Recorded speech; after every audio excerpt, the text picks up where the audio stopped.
नमस्कार। अगर मुश्किल टॉपिक्स को आसान और मजेदार तरीके से समझना पसंद है, तो इस चैनल को सब्सक्राइब जरूर कर लीजिए। चलिए, आज का विषय शुरू करते हैं।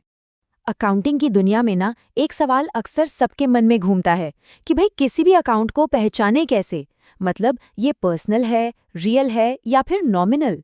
ये उलझन बहुत ही आम है, पर आज हम इसी गुत्थी को हमेशा हमेशा के लिए सुलझाने वाले हैं।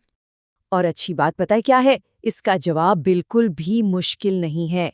एक बहुत ही सीधा साधा फ्रेमवर्क है जो किसी भी अकाउंट की पहचान करने में हमारी मदद करेगा। देखिए, दुनिया में चाहे लाखों तरह के अकाउंट्स हों, उन सब को बस इन 3 बड़े परिवारों में बांटा जा सकता है: पर्सनल, रियल और नॉमिनल। तो चलिए, देर किस बात की, एक एक करके इन तीनों से मिलते हैं। तो सबसे पहले मैदान में आते हैं पर्सनल अकाउंट्स। जैसा नाम वैसा काम। ये उन लोगों, कंपनियों या ग्रुप से जुड़े होते हैं जिनसे बिजनेस लेन देन करता है। आसान भाषा में कहें तो ये लेन देन में कौन शामिल है, इस सवाल का जवाब देते हैं।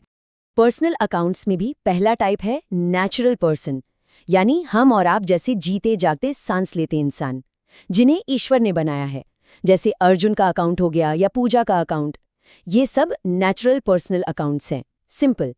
दूसरा टाइप है आर्टिफिशियल पर्सन। ये वो संस्थाएं हैं जिन्हें ईश्वर ने नहीं, बल्कि हमारे देश के कानून ने एक व्यक्ति का दर्जा दिया है। सोचिए, जैसे कि विप्रो लिमिटेड या रिलायंस इंडस्ट्रीज। इनकी अपनी एक कानूनी पहचान होती है, बिल्कुल एक इंसान की तरह। और अब पर्सनल अकाउंट का सबसे मजेदार और थोड़ा tricky type, representative personal accounts. इसे समझने के लिए ये एनालॉजी एकदम परफेक्ट है।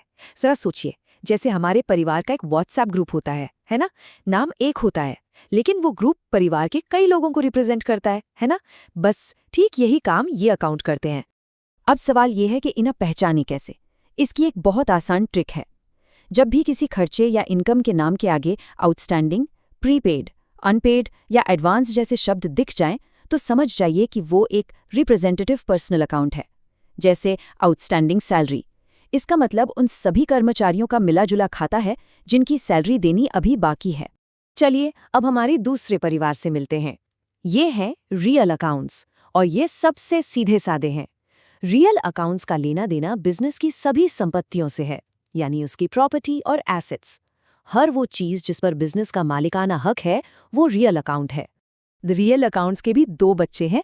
पहले हैं टैंजिबल, यानी वो संपत्ति जिसे हम अपनी आंखों से देख सकते हैं, अपने हाथों से छू सकते हैं। और दूसरे हैं इनटैंजिबल, यानी वो संपत्ति जिसे हम छू तो नहीं सकते, पर उसकी कीमत और वजूद को महसूस जरूर कर सकते हैं। टैंजिबल एसेट्स के उदाहरण तो हमारे चारों तरफ बिखरे पड़े हैं, जैसे कि जमीन, कोई बिल्डिंग, कैश यानी नकदी, ऑफिस का फर्नीचर या कंपनी की गाड़ियां। इन सभी का एक फिजिकल वजूद है। और इनटैंजिबल एसेट्स में आती हैं वो कीमती चीजें जिनकी असली कीमत उनके अधिकारों में छुपी होती है। जैसे किसी कंपनी की गुडविल, यानी बाजार में उसकी अच्छी साख, उसका ट्रेडमार्क, कॉपीराइट या फिर कोई खास पेटेंट। और अब हम पहुंच गए हैं अपनी आखिरी और सबसे जरूरी कैटेगरी पर। ये हैं नॉमिनल अकाउंट्स। पता है, ये अकाउंट्स बिजनेस में होने वाले लेन देन के क्यों का जवाब देते हैं। मतलब ये हमें बताते हैं कि पैसा आखिर क्यों आया या क्यों गया। क्या कोई आमदनी हुई या फिर कोई खर्चा हुआ। अच्छा, यहाँ एक बहुत बड़ा कन्फ्यूजन होता है कि संपत्ति और खर्च में आखिर फर्क क्या है। तो जरा ध्यान से समझिएगा। ये उदाहरण इस फर्क को शीशे की तरह साफ कर देता है। देखिए, एक लैपटॉप जिसका फायदा हमें 1 साल से ज्यादा मिलेगा, वो एक रियल अकाउंट यानी हमारी संपत्ति है। वहीं दूसरी तरफ रेस्टोरेंट में खाया गया खाना जिसका फायदा तुरंत खत्म हो गया, वो एक नॉमिनल अकाउंट यानी हमारा खर्च है।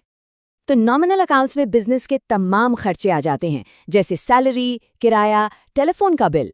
और साथ ही बिजनेस की सारी आमदनी भी इसी में आती है, जैसे सेल्स से आया पैसा, कहीं से मिला हुआ कमीशन या कंसल्टेंसी फीस। बहुत बढ़िया। अब जब हम इन तीनों परिवारों से अच्छी तरह मिल चुके हैं, तो क्यों ना एक छोटे से मजेदार सरप्राइज क्विज से अपनी समझ को परखा जाए। तैयार है? चलिए फिर शुरू करते हैं। पहला सवाल बहुत ही आसान है। लैंड यानी जमीन, ये कौन सा अकाउंट है? सोचिए। एकदम सही, ये एक रियल अकाउंट है, क्योंकि ये एक टैंजिबल संपत्ति है जिसे हम देख और छू सकते हैं। अगला सवाल, सैलरी पेड यानी किसी को चुकाया गया वेतन। जरा सोचिए, ये क्या हो सकता है? बिल्कुल, ये एक नॉमिनल अकाउंट है क्योंकि सैलरी देना बिजनेस के लिए एक खर्चा है। क्या बात है! और ये रहा हमारा आज का आखिरी सवाल। रिलायंस इंडस्ट्रीज लिमिटेड, ये कौन सा अकाउंट है? शानदार, ये एक पर्सनल अकाउंट है। और अगर थोड़ा और डिटेल में जाएं, तो ये एक आर्टिफिशियल पर्सन है। मानना पड़ेगा, आपने तीनों सही बताए। तो लीजिए, अब आप अकाउंटिंग के इन 3 सुनहरे खातों को पहचानना अच्छी तरह सीख गए हैं। ये वो मास्टर चाबी है जिससे किसी भी बिजनेस के लेन देन के पीछे की कहानी को आसानी से समझा जा सकता है। तो आखिर में मैं आपको एक सवाल के साथ छोड़कर जा रहा हूं कि अगर अकाउंट्स वाकई में बिजनेस की भाषाएं हैं, तो ये हमें असल में क्या कहानी सुना रही हैं?